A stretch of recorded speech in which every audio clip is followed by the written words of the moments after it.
Hello ladies and gentlemen, and welcome back to another episode of Ocarina of Time 3D. In the last episode, we came here to Kakariko Village, and we saw a terrible evil being released from the well. We've opened the way to the Shadow Temple, but there's something more we need to gain before doing that.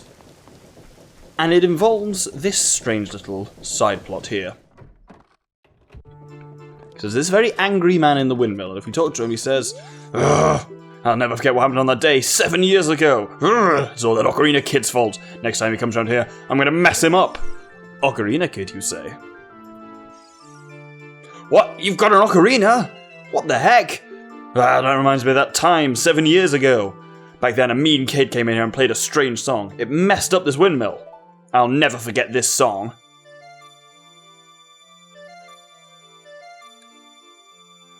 Oh, I love this one.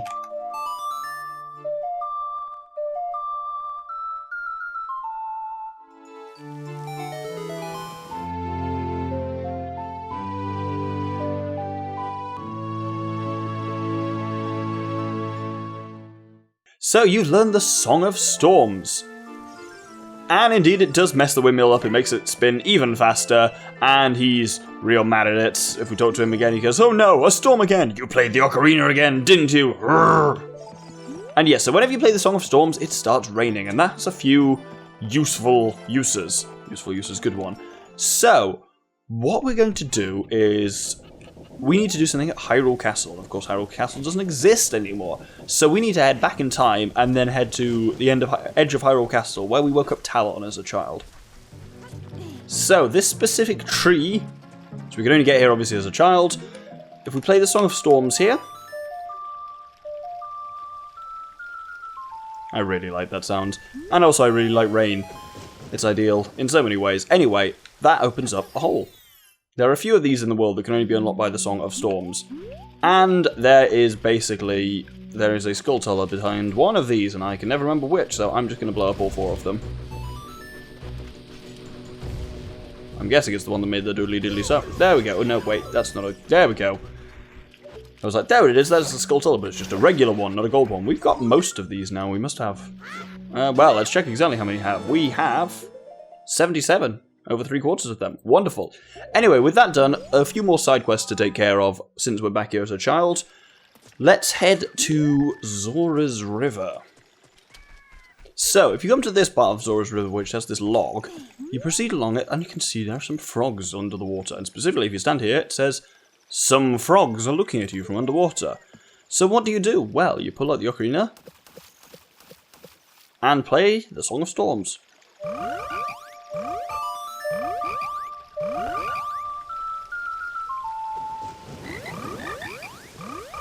Wow, that melody is so cool. Ribbit! Singing in the pond, oh, what a feeling. Ribbit! Please take this as a token of our froggish gratitude, Ribbit. Alright, see you, Ribbit.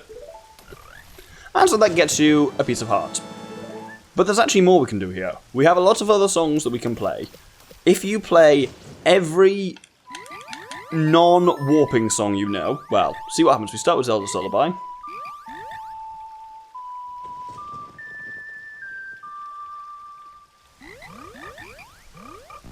And it grows one of the frogs. You need to... So they'll pay you 50 rupees for this, so it's a very quick way to hugely fill your wallet. So we need to just go through all of the non-warping songs that we've got to grow each frog in turn.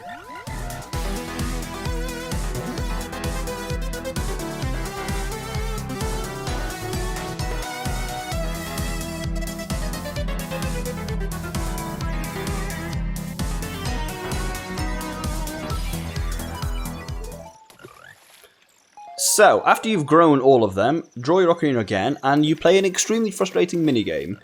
Look at us, we're all huge frogs. We're the world-famous fabulous five froggish tenors. Ribbit.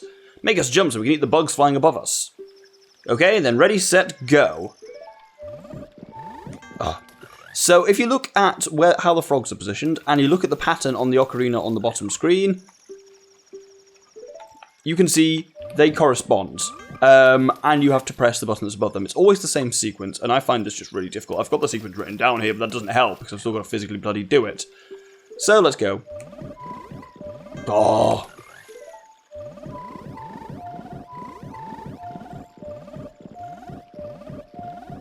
Ah! Also, a little bit in there is the Song of Healing from Majora's Mask. As in just by accident, I assume. Or maybe this is where they got it from. Oh, I hate it. I hate it. Bah!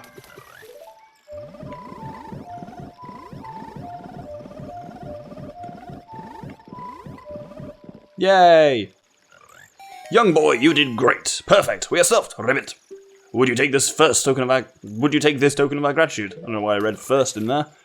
So we get a second piece of heart, a second froggy one, and that completes another heart container, which is fantastic. That's us done with collecting business. Let's head back to Kakariko. So here in the graveyard, we've actually got something to do, which I forgot to do ages ago, which is get this Skulltula up here. Turns out this dude is not here when you're an adult either, for whatever reason.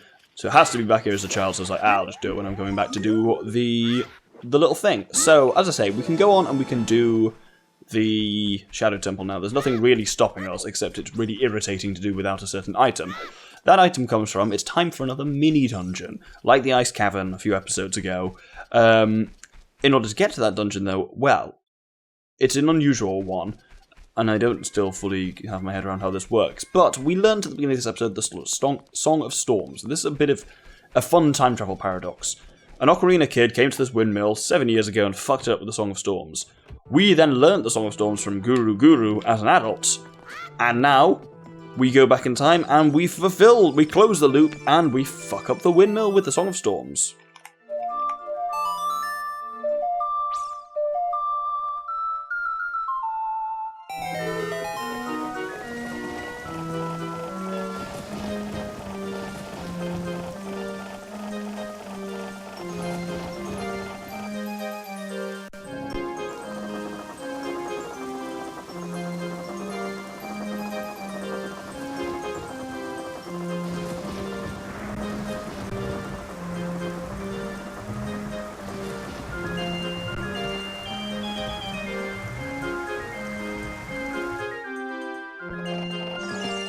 Go around, what? It's going way too fast. It's one of the fun things about, yeah, so that's it's a closed loop time travel paradox. Because the information contained, in that sense, in the Song of Storms doesn't come from anywhere. Guru teaches it to you as an adult, and you essentially teach it to him as a child. The actual music doesn't come from anywhere. It's a it's a closed loop structure. Mildly interesting. Anyway, now we can enter the really creepy Beneath the Well. Bottom of the well, even. And this is, well, the music is creepy. This is just a generally really fucked up dungeon. Like, it's been made a lot tamer for this version. It's one of the changes they made to it, and I'll talk about that in a second. Oh, skull. But yeah, there's certainly a bit of a tone shift. Well, I don't know. Some all the stuff like the forest temple's creepy and whatnot.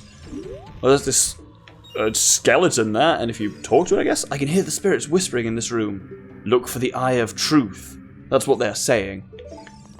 And indeed, nothing is as it seems in this mini-dungeon.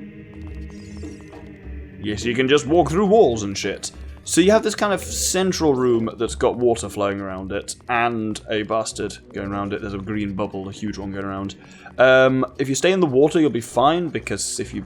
Well, I can't really explain why, but there's a good chance of falling through the ceiling. Like, if you read this thing, this wall, it says something here. Danger below, that's what it says. If you were to stand there underneath it, you would fall through into the floor. Don't do that. Stay in the water, you'll be fine. And here, you have a statue. This statue must be the source of all the water on this floor. And handily, it has a Triforce pattern, so we can just turn it off. Not with that, we can't.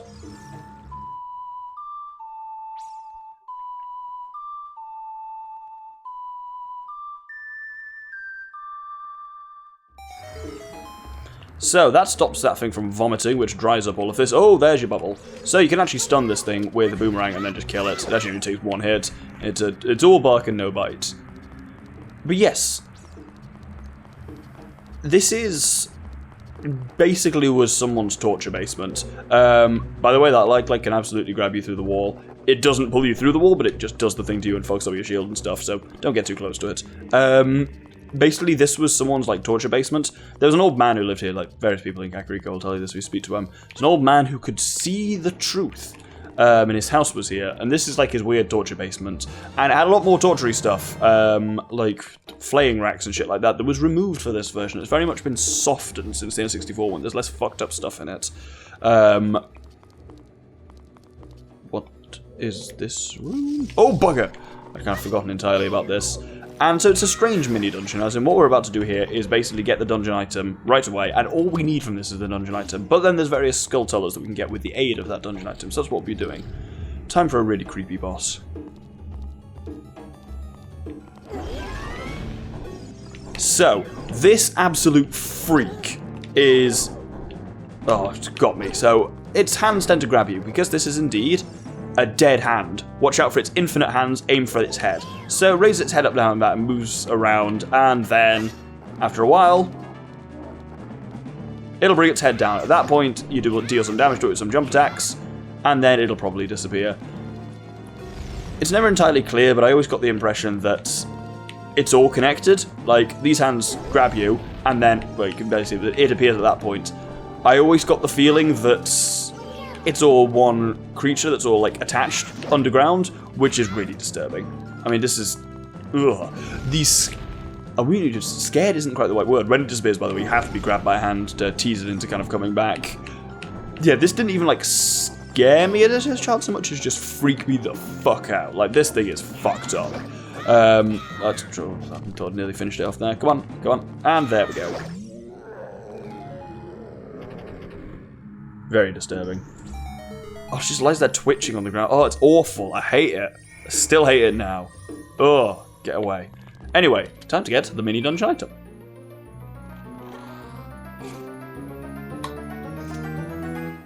So this is the Lens of Truth. Set it to a slot and use the button to look through it. Secret things lurk everywhere.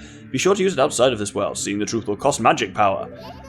What could this be? It looks like a lens. I wonder if it lets you see things better. Anyway, this place is dank and creepy. Let's get out of here. I mean, you're not wrong, but now we have got a lot of stuff to do. So, finally, a use for magic power, at least. Or a significant one, but basically, because we've got so much magic power, we can essentially have it on all the time. So I tend to put it on a clicky button rather than a button. And so you remember, for example, when we came in, there was that invisible wall. Not visible wall, fake wall. Lens of Truth lets you see through stuff like that. I'll demonstrate. I was going to say, if we... no music. How strange. There we go. Right, so what we need to do here is we kind of come to the... If we put the lens on, look at that. We can see through to this central area. So this was much more clearly, this thing in front of us was like a flaying rig. And it still kind of is now. Oh, shadows of monsters that hang from the ceiling. Yes, there's Wall Masters in this room as well. Or Floor Masters. I kind of forget which one's which. I think that's a Wall Master. There we go. Oh, let's kill him. Get away. Oh! Yes, well, it fell down there. And I think we actually need to copy it there. So, yes. So if we bring up the lens, we'll see hole in the ground. These are the ones which you will accidentally fall down if you're not careful in the main room. But there we actually do actively want to do it. Oh, bloody hell. Down here, there is only one of these paths that actually has anything useful in it. It's this far right one that's lit by torches. Okay, so if we get to the end of it, oh, there's a big chest here. And it contains the dungeon map. I'm not actually sure. I don't know where... Oh, fuck me. God, I'd throw all the fucking creepy shit at you in this one. I'm not actually sure if there is... There we go. I'm not actually sure if there is a compass down here. I can't remember. Well, we'll find out soon, won't we? Well, let's stun him with the sun, so I'll actually just fuck off and leave him. So, in order to get out of here, we need to gather silver rupees, gather those 3, and then proceed up here. Trust me. There we go, there's your 4th, and your 5th is right to the top here. This is, if you fall through any of the holes in the main room, which are there, but they're hidden by kind of invisible, they're invisible holes, then you will end up back down there and have to do all of that again to get back up. Once you're through here, you can see there's another invisible wall over there. They're not invisible walls, they're like the opposite of that. Anyway, we need to get back into the kind of the central area. And then you'll notice over there, there's a chest. But if you try to walk to it, there is... Oh, Floor Master again. God, that's really creepy, that handle. They put all the spooky shit in here. If you tried to walk to it, you'd fall through that hole. The actual way to get it is you walk around the back here, and there's a side entrance here you can only see with the lens. Bear in mind, you don't need the lens for any of this. You can know to walk through these walls. The lens just lets you see them. And the lens is what we needed for the Shadow Temple. There is a compass here, it turns out. Because, well, right, what am I doing next before I do anything? We need to go to the kind of west. Oh, how do I get out of here? There we go. We need to go to the west of this place. Balls. Oh, okay. I'm just going to put the lens on. You can see how little magic power it's drained already. It's like, it's pretty useful to just keep it on all the time. Yes, so there are various things in the Shadow Temple that it really bloody helps having the Lens of Truth for. You technically don't need it because, as you kind of I've shown here, you can interact with anything that has the Lens of Truth without actually needing the Lens of Truth, but it could just speed things up so much. That's not what I thought it was going to be. Oh, I know what this is. Yeah, so if we go through here, as you can see, there are a lot of chests around here. There's 3-ish Skulltulas to get, but we can get them all fairly quickly. Oh, here's a new enemy. So this is... Oh, it won't even let me target it. Well, this is... Oh, there we go. It's a Gibdo. You'll just have to take my word for that. This is just like... It's basically a fucked up version of a Re-Dead, because Re-Deads aren't creepy enough. They decided to make them mummies as well. They take a lot of damage to kill. Can I reveal anything with the Lens of Truth in here? No. Basically what you need to do here is use the old Deku sticks. It's been a while since we had to do this. Did I put it on? No, there we go. And if you light the torch next to a coffin, that coffin will open.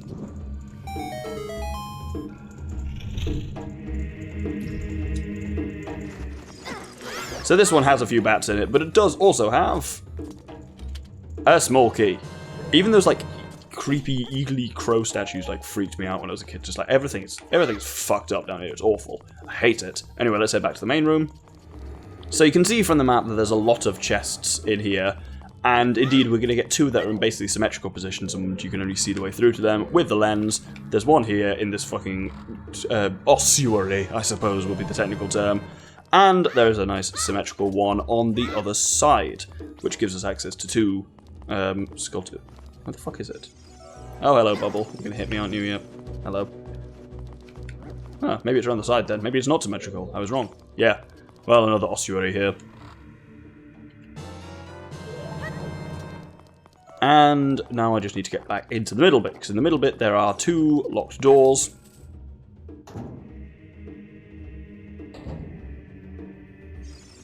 Oh, that's creepy. God, I've never really taken much time to look at keys up close. They've got creepy red eyes and everything. So this room has the kind of the reverse of what we've seen so far. Well, sort of bats. There we go. Mostly we've had walls which turn out to not be real, but here we've got a wall which only becomes real when viewed with the Lens of Truth. As with all of them, it's absolutely solid all of the time. You don't need the Lens of Truth to make it solid, you just need the Lens of Truth to actually see it. So if you know what you're doing, you can do all of this without that. That's one Skulltula. Let's cross over to the locked door on the other side of this room. Weird place for a Boko Baba to be, of all things. I got a lot of stuff there. I think a lot of money as well. See what I mean if to say, in this late game you have so much money and there's not really anything to spend it on. So, yeah, it's bizarre.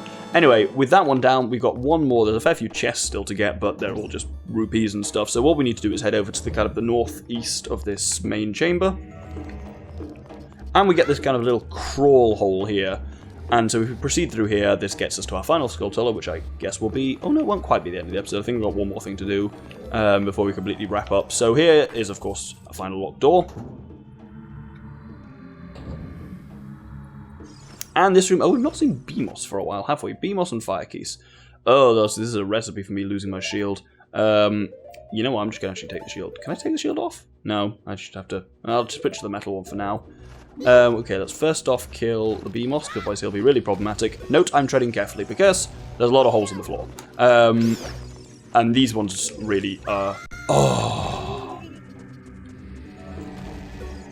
Right, take two. What I was going to say is it's really easy to slip up and fall in this room, and that's exactly what I did, so it just takes you down to that basement we were in earlier, so...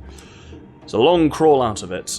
This just has money in it, something, doesn't it? I don't know why I even bothered coming over for this. What I want to do is just avoid those pitfalls and go through here.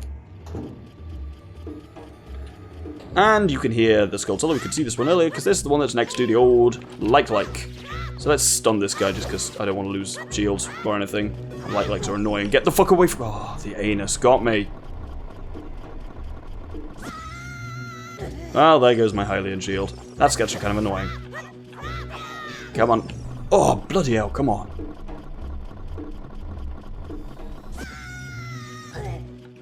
Ugh, they're just so time-consuming to fight as a child. Everything's time-consuming to fight as a child, just when you use like bigger on sword, like shit takes forever to kill. Well, did I kill him fast enough to get my shield back? Let's find out. I did. Wonderful. I'll be having that. And the final Skulltula that we need is up here. Everything else in here is just basically pointless now. Well, I mean, it's just rupees and stuff, and not really worthwhile. This chest also, amusingly, contains, in case something would just happen to me, happens to you, 5 rupees. If you haven't got a Hylian shield, that chest contains a Hylian shield, which is very handy for in case that bastard steals it. And I think it might contain a Deku shield if you are missing that. Either way, one more thing to do. We need to head to Castletown Market, so I'm going to head to Prelude of Light, and I will see you at the market. So, here there's one place we've not really been to much. It's a little kind of bonus game, and we are now able to hugely cheat at it. I say cheat, it's basically impossible without doing this, so... Open the chest and surprise! If you find a key inside, you'll be able to advance. Left or right, try your luck! 10 rupees to play, do you want to try it? So we get a door key, open it up, and we pick a chest. One of them contains a key, one of them doesn't, and then you proceed or not, otherwise. With the lens of truth, we can see through them, and we can always pick the key every time. I think there's 4 or 5, I think it's like 5 or 6, I think, of these. And so the chances of you 50-50 getting it right every time are pretty low. The thing you get in the other chest is always a kind of reward of sorts and gets better the further on you get, but generally getting to the end is much more worth it. And here we are at the end, our reward. And on this note, I will say thank you very much for watching this episode. We've gone back in time and piece of heart, and we went down to the bottom of the well, and we've retrieved the Lens of Truth, which will hugely help us next episode when we tackle the Shadow Temple. Thank you very much, and good day.